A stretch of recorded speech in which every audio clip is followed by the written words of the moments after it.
संत ज्ञानेश्वर महाराज यांचा पालखी सोहळा अवघ्या एक दिवसावर आला असताना आळंदीमध्ये खरं तर पुराने थैमान घातलेलं पाहायला मिळतं आणि या ठिकाणी पाहतो की सध्या पूरजन्य परिस्थिती असल्यामुळे आळंदीकडे येणारे चारही पूल सध्या पाण्याखाली गेल्याने यातील जी वाहतूक आहे ती सध्या ठप्प झालेली आपल्याला एकत्रित पाहायला मिळते।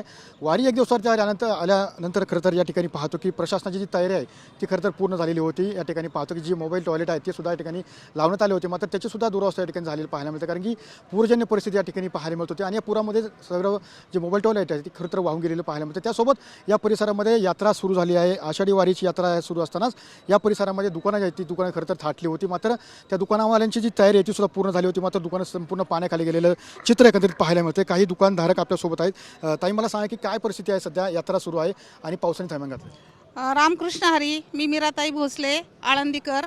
आम्ही वारीची एवढी पूर्ण तयारी केली होती, 2-2, 3-3 लाखाचा मार भरला होता, पण अचानक इंद्रायणी मातेने उग्र रूप धारण केल्यामुळं मी जिथं आत्ता उभी आहे इथपर्यंत पाणी आल्यामुळं आमची सगळी दुकानं पाण्यात गेली, माल सगळा वाहून गेला।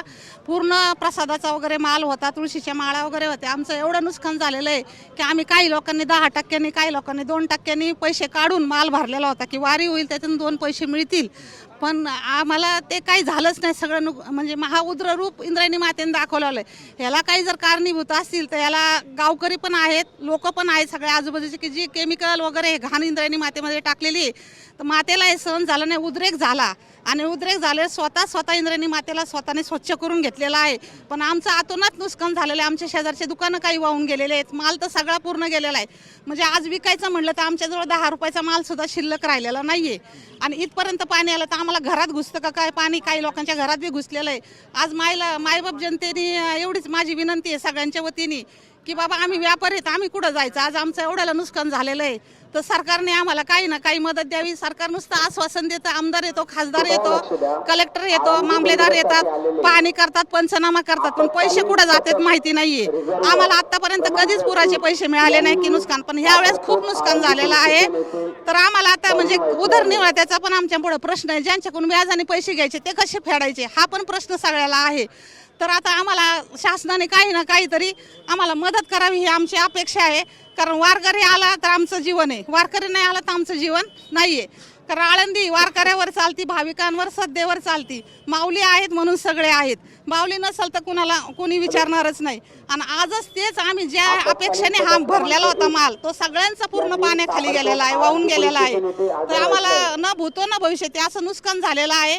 म्हणून माझी सरकारला हात जोडून विनंती आहे की त्यांनी व्यापाऱ्याचा विचार करावा आणि काही ना काही व्हायना आम्हाला मदत करावी। बरीचशी दुकानं पाण्याखाली गेली आहेत, कारण एकंदरीत पाहिलं की अशा पद्धतीचा पूर आतापर्यंत किती वेळा आला आळंदीमध्ये? आत्तापर्यंत हा जो पूर आलाय हा पहिल्यांदा जो आलेला आहे म्हणजे 2026ला काय तो पहिल्यांदा आलेला आहे आणि त्याच्या अगोदर जो पूर येऊन गेला 1994 घेऊन गेलेला आहे। तिसरा पूर आहे, पण पहिल्यांदाच पालखी प्रस्थान होताना काय हा जो पूर आलेला आहे म्हणजे पाण्याचा हा पहिल्यांदाच आहे आमच्याकडं। पहिल्यांदा पूर आहे, मात्र ज्यापर्यंत पाहिले खरं तर पालखी सोहळा एक दिवसावरती आलाय आणि आज महापूर आलाय। 2 दिवस सध्या पाणी ओसरलेलं नाही, 2 दिवस पूल सध्या चारी पण आहेत। वास्तविक पाहता या ठिकाणी इंद्रायणी मातेने जे रौद्ररूप म्हणजे त्याचं जे मोकळा केला, खऱ्या अर्थाने पाहायला गेलं तर आमच्या या ठिकाणी छोटे मोठे व्यावसायिक होते, त्यांचंही या ठिकाणी बरेचसे नुकसान झाले। नदीच्या कडेला दोन्ही बाजूला या ठिकाणी बऱ्याचशा धर्मशाळा होत्या, मंगल कार्यालय होते, त्या ठिकाणी भाविक होते, त्यांना वाचवण्याचं कामही आमच्या आळंदीकरांनी केलं।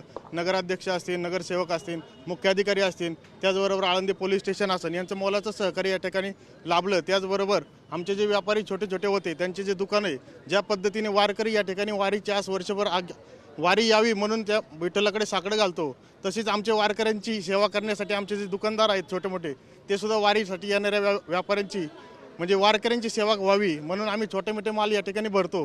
तो माल या ठिकाणी पूर्णपणे नदीच्या कडेला असल्यामुळे वाहून गेला आणि आमच्या व्यापाऱ्यांचं मोठं नुकसान झालं। मी शासनाला विनंती करेन की आमच्या व्यापाऱ्यांचंही थोडंफार नुकसानीची या ठिकाणी भरपाई झाली पाहिजे। वारकऱ्यांची सेवाही आम्ही वर्षभर करतो, इथून पुढे करत राहू।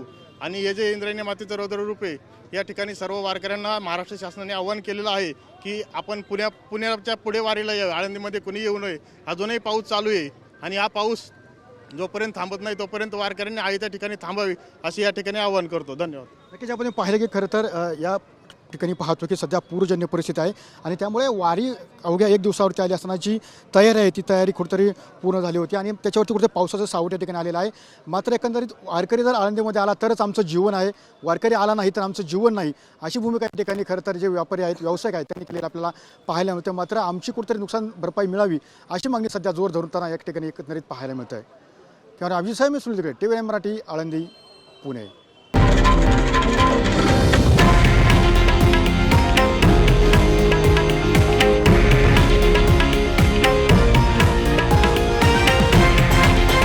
हे आहे देशातील नंबर 1 न्यूज नेटवर्क आणि आपण पाहत आहात TV9 मराठी, एकमेव.